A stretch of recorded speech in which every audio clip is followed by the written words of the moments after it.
கொல்கத்தாவில் நடந்த அந்த லேடி டாக்டரோட நிலைமை எல்லாருக்குமே தெரியும். எவ்வளோ பரிதாபமான நிலைமை. அவங்களோட ஸ்கூல் முடிச்சு, காலேஜ் முடிச்சு, டாக்டர் ஆகிறதுக்கான எல்லா எக்ஸாத்தையும் எழுதி அதை படித்து தன்னோட தூக்கத்தை தியாகம் பண்ணி, தன்னோட ஃபெமிலியை விட்டு பிரிஞ்சு, தன்னோட ஹாலிடேஸை தியாகம் பண்ணி, தன்னோட சுதந்திரங்களை தியாகம் பண்ணி, தன்னை சுற்றி இருக்கிற சின்ன சின்ன சந்தோஷங்களை தியாகம் பண்ணி டாக்டர் ஆகணுங்கிற கனவோட கடைசியாக 36 மணி நேரம் டியூட்டி பண்ணிட்டு எப்படி 24 ஹவர்ஸ் இல்லை 36 ஹவர்ஸ் வேலை பார்த்துட்டு தன்னால் முடியலை, டயர்டாக இருக்குதுன்னு நைட் 3 மணிக்கு தூங்குறதுக்கு இடம் தேடி இருக்கிறார். இடம் கிடைக்கல, செமினார் ஹாலுக்கு போய் தூங்கியிருக்கிறார்.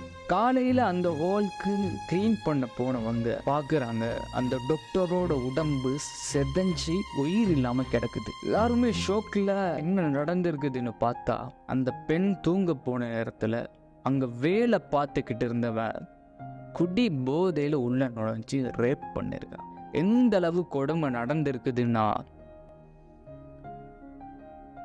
அந்த பெண் கத்தும்போது கழுத்தை நெருக்கி இருக்கிறான், கழுத்தெலும்பு உடைஞ்சிருக்குது. அந்த டாக்டரோட கண்ணாடியை அடித்து உடைச்சிருக்கிறான். அந்த கண்ணாடி உடைஞ்சி கண்கள் டேமேஜ் ஆகியிருக்குது, கீறு காயங்களோட. உதடு பிளக்கப்பட்டிருக்குது, முகமெல்லாம் கீறல், 10 விரல்ல 8 விரல்ல நகங்கள் இல்லை, மார்பகங்கள்ல பற்கள் இறங்கி கொழுப்பு வெளியே வந்திருக்குதான். இடுப்பு பகுதியில் 100 கிராம்ஸ் சதை இல்லையா. அவங்களோட அந்த காலை 90 டிகிரியில் திருப்பி ஒட்டச்சிருக்கிறான்.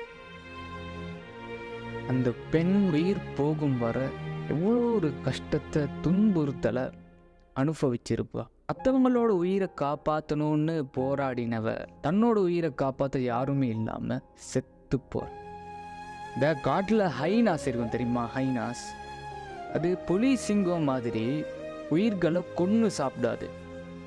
மான் மரம் ஏதாச்சும் மாட்டிக்கிடுச்சின்னா பின்னால் இருந்தே திங்கும். காலை வயிற்ற உயிரோடு இருக்கும்போது திங்கும். இந்த வயிற்றோட தோல் பிஞ்சு குடல் அப்படியே வெளியே வந்துடும். அந்த நேரத்தில் அந்த மான் எவ்வளோ வேதனை அனுபவி. அப்படியாப்பட்ட ஹைனாஸ் கூட தன்னோட இனத்தை அப்படி ஒரு நாளும் அநியாயம் பண்ணுறதில்லை. அப்போது இந்த மனுஷங்க எவ்வளோ தூரத்தில் இருக்கிறாங்க. Human kindness is